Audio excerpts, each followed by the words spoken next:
প্রিয় বন্ধুরা, ভিডিওটা দেখেন।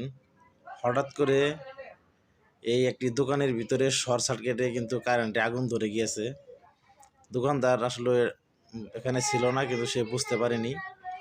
দেখেন, দোকানের ভিতর থেকে কিন্তু ধোঁয়া বাইর হচ্ছে। এর জন্য কিন্তু তিনি তালা ভাঙতেছে শাটারের, যেন বড় ভিতর থেকে সে কিছু মালামাল বাহির করতে পারে। দেখতেই পারছেন, সে তালা ভাঙতেছে।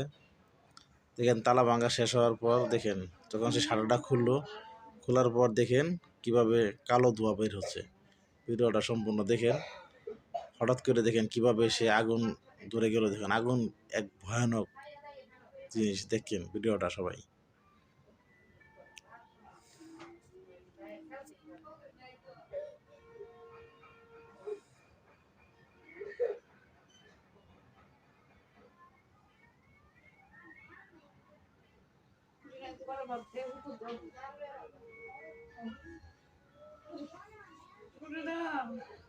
প্রিয় বন্ধুরা, ভিডিওটা দেখেন। হঠাৎ করে এই একটি দোকানের ভিতরে শর্ট সার্কিটে কিন্তু কারেন্টে আগুন ধরে গিয়েছে। দোকানদার আসলে এখানে ছিল না, কিন্তু সে বুঝতে পারেনি। দেখেন, দোকানের ভিতর থেকে কিন্তু ধোঁয়া বাইর হচ্ছে। এর জন্য